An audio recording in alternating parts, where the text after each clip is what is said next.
On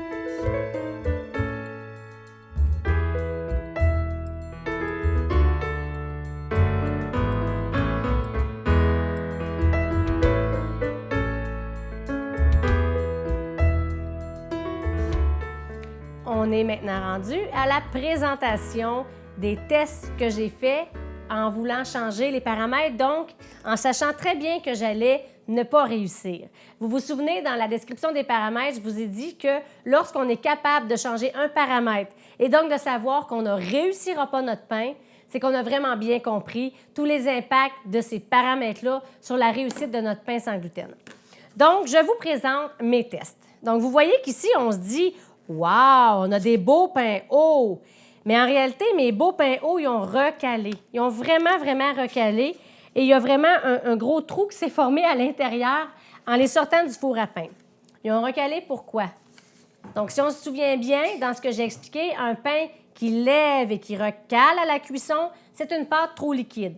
Le seul paramètre avec lequel j'ai joué, en fait, c'est un petit peu la température de l'eau, mais la levure. Donc, pour ces deux pains-là, j'ai mis une demi-cuillère à thé de levure, ce qui est très peu, mais ce qui est quand même trop pour réussir les recettes que j'ai mises au point.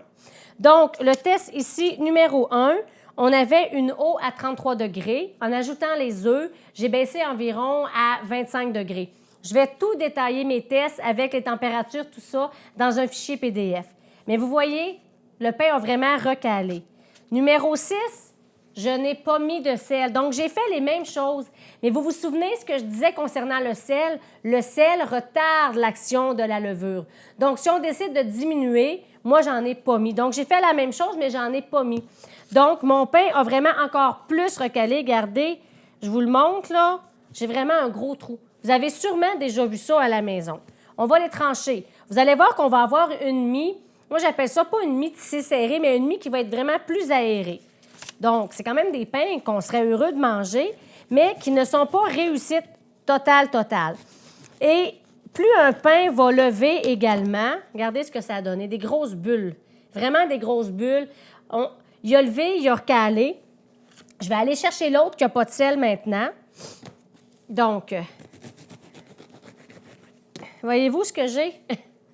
C'est pas un pain réussi. Pourtant, j'ai très peu de levure. J'ai joué avec le sel. Mais le pain qui semblait très haut ici, en réalité, ma mie s'est vraiment tout écrasé à la cuisson. Donc, le pain ne pouvait pas, la pâte ne pouvait pas se tenir. Donc, on a compris que si on a des résultats comme ça, il faut se questionner sur nos paramètres. Et là, dites-vous une chose, quand vous avez un résultat qui ressemble à ça, pâte trop liquide, on doit jouer avec les paramètres, comme je l'ai expliqué. Donc, si ce n'est pas la recette que je vous propose, vous allez vous dire peut-être que je dois diminuer l'eau, peut-être que je dois diminuer la température de l'eau, augmenter un petit peu le sel. Vous comprenez les paramètres. On va les avoir également fichier PDF pour vraiment bien les comprendre, pour vous permettre vraiment d'analyser vos propres résultats à la maison. Donc, ça ici, c'est mes tests que je mets de côté. Ensuite, j'y vais avec des pains. On s'en vient bien. Là, on est à 1/4 cuillère à thé de levure seulement. Et j'ai le test numéro 2 et le numéro 7. En fait, ce que j'ai fait, c'est que j'ai utilisé les deux machines, la Hamilton Beach et la Black & Decker B2200. Donc, attendez un petit peu, le 7 est dans la Hamilton, puis celui-ci est dans la Black & Decker. J'ai vraiment pratiquement les mêmes paramètres, mais les machines ne veulent pas, génèrent pas tout à fait les mêmes températures, mais je vous dirais que c'est sensiblement la même chose. Une recette qu'on élabore autant pour la Hamilton Beach que pour la Black & Decker B2200. Vraiment, ce modèle spécifique-là de la Black & Decker, on obtient sensiblement les mêmes résultats. Je pense que c'est sensiblement vraiment les mêmes paramètres intérieurs qu'il y a dans ces deux machines-là. Donc, si je tranche les pains,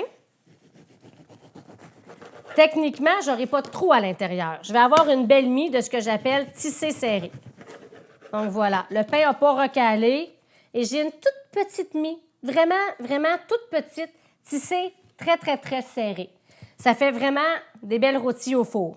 Moi, ce que je voulais, c'était aller chercher un pain un petit peu plus haut. Donc, je me suis dit, là, je suis aux alentours de 33-30 degrés. Avec mes œufs froids, je descends environ à 22 degrés. Donc, on va aller augmenter les températures. Je n'augmente pas la levure.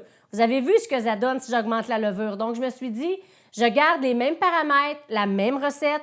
Je vais juste augmenter légèrement mon eau. Donc, voilà. Et là, on arrive avec ces pains-là ici. Et j'ai fait 1, 2, 3. Donc, j'ai augmenté systématiquement de 5 degrés chaque fois pour arriver à ce que je considère comme vraiment mon meilleur test. Vous allez me dire, on voit, la différence, elle est légère, mais elle est là quand même.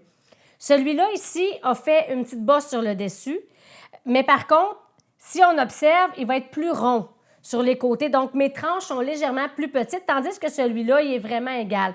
Mais que ce soit lui ou lui, vraiment, là, moi, je suis très, très satisfaite. Et en plus de ça, 4 et 5, tous les deux sont dans la Black & Decker. Donc, on a le même moule. Et le test 3, lui, est dans la Hamilton. Puis moi, ce que j'ai remarqué aussi, c'est que la Hamilton, le moule est légèrement plus grand, à peine. Tandis que le Black & Decker va arrondir un petit peu plus. C'est minime, mais souvent, ça fait que la Black & Decker, nos pains vont un petit peu plus gonfler au centre. Petit changement qui, je vous parlais des moules, hein, une petite variation dans le moule, des fois, va amener des choses. Donc, je vais trancher mes derniers pains, ceux-ci. La mie, elle est plus aérée que dans mes autres où j'avais une température. Regardez. On voit vraiment la différence. Je vais aller chercher ici pour qu'on voit de près. Regardez. Pour environ 12 à 13 degrés de différence de température, ma mie a vraiment changé à l'intérieur. J'ai une mie qui va être plus aérée, donc moins dense que j'avais. C'est un pain très bon quand même, mais moi, ce que je voulais aller chercher, c'était vraiment une mie plus aérée.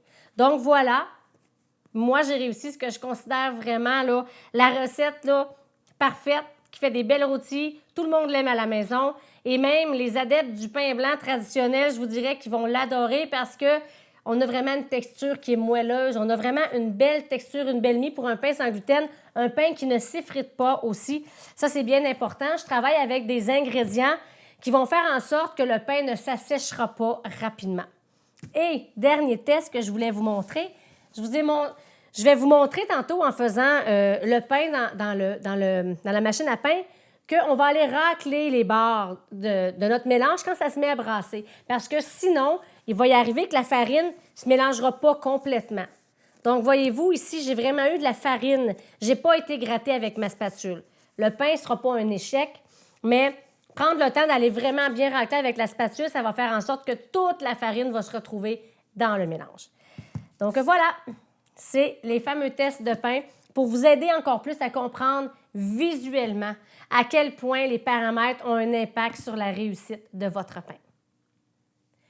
On est maintenant rendu à l'analyse des pains qui ont cuit au four traditionnel, mais en changeant légèrement les paramètres. Donc, en observant les résultats, ça va vous permettre de comprendre à la maison ce que vous avez peut-être pu faire pour avoir obtenu les résultats que je vous présente aujourd'hui.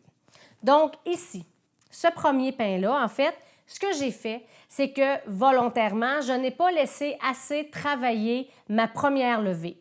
Donc, je vous ai montré qu'on a une pâte là, vraiment qui a fendillé, qui est comme un peu jello, qui bouge. Moi, je ne l'ai pas laissé assez travailler.